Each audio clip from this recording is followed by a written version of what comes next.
त्रै औरतां कट्ठे बैठिया हन, शुगल मेला लई बैठिया होवन। बादशाह सुनदा खड़ा होवे। एक पई आखे मेरी शादी अगर किसोली नाल थी पोवे तां सारी जिंदगी किसे सुणसा, जिवें मैं किसे सुणेदा। दूजी पई आखे मेरी शादी अगर बवर्ची नाल थी पोवे तां सारी जिंदगी हर किस्मा खाने खाउसा। त्रीजी पई आखे मेरी शादी अगर बादशाह नाल थी पोवे तां सारी जिंदगी मलका बण गुजरे सा। बादशाह ए सारियां गाल्हिं सुणते वापस रवाना थिया अगे सड गिधेस वजीर को आखिस बादशाह फिलानी गली विच फिलाने पासों एक घर है, हुंदे विच त्रै औरतां हुने को फौरन साडा। वजीर गे पिया औरतें को साडे। बादशाह आखे औरतें को तुसां त्रैये आपा तेच क्या थींदो? औरतें आखे असां त्रैये भेणियूं, साडा ब्याह कोई कहनी। बादशाह एक दी शादी किसोली नाल चकी तोस, दूजी दी बवर्ची नाल, त्रीजी आप पर नीज बैठे। त्रीजी हुण बन गई है मलका। पहलियां दू भेणी मलका दे नाल गुंदराप शुरू कर दिते ने। हुने दे ढिढ च दर्द पै गई जो साडी भेण मलका क्यों बनी है, असां मलका बनू हा। वक्त गुजरदा रह गए, बादशाह दे घर औलाद थीमण दा वेला आ गए। ओ दू भेणी मलका दे नाल थी पेन मौके दा फायदा चावण कीते।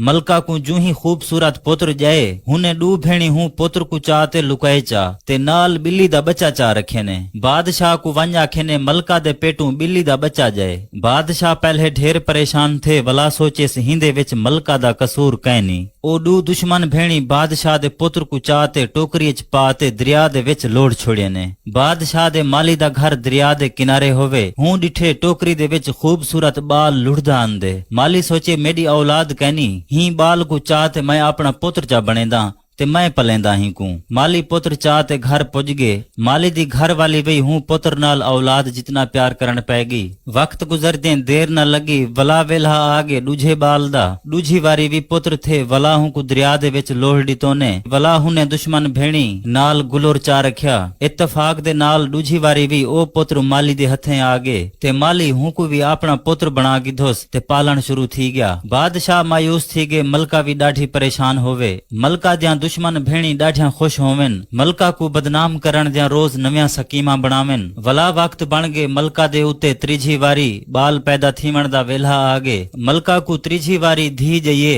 उहे दुश्मन भेणी हूं धी को चा गिधे ते नाल चूहा चा रखे ने ते हूं धी को भी टोकरी दे विच पा ते दरिया दे विच लोड़ छोड़े ने। ओ धी भी इत्तफाक नाल माली दे हथे लग गई। बादशाह गुस्से दे विच आ गए, हूं को हकीकत दा पता ना लगा। आखिस मेरी मलका मनहूस है, ही को चौक दे विच पिंजरे पा ते ढक खड़ाओ ताकि अमदा वेंदा हिंदे उते थुके, हिंदी इहा सजा है। मलका दी जिंदगी सूलावात आ गई। मलका दियां दुश्मन भेणी फिलहाल कामयाब थी गया। मालिक ने बादशाह दी औलाद पलदे पलदे पल गई। दू भीरा ते एक भेण जवान थी गए। माली को अपना बाबा सडन, माली बादशाह दा माली होवे, माली भी मालदार होवे। त्रैये दी खिदमत बादशाही अली कार की तुस। वक्त आगे माली ते माली फौत थी गए। कुछ अरसा बाद माली दी घर वाली भी फौत थी गई। दू भीरा ते एक भेण मुझे मुझे रह वंजन। माली मालदार हा ढेर जायदाद छोड़ी गए। पिछू जायदाद दी कोई कमी ना हई। जिंदगी गुजारण कीते हर शय हई पई। एक डी बाग दे विच दूहे भीरा शिकार खेडण गिन। बादशाह भी उथे शिकार वदा खेडदा होवे। बादशाह जू ही डिठे नौजवाने को, बादशाह दा दिल नौजवाने डो आपे छिकीजण पै गए। बादशाह पुज गए नौजवाने डो।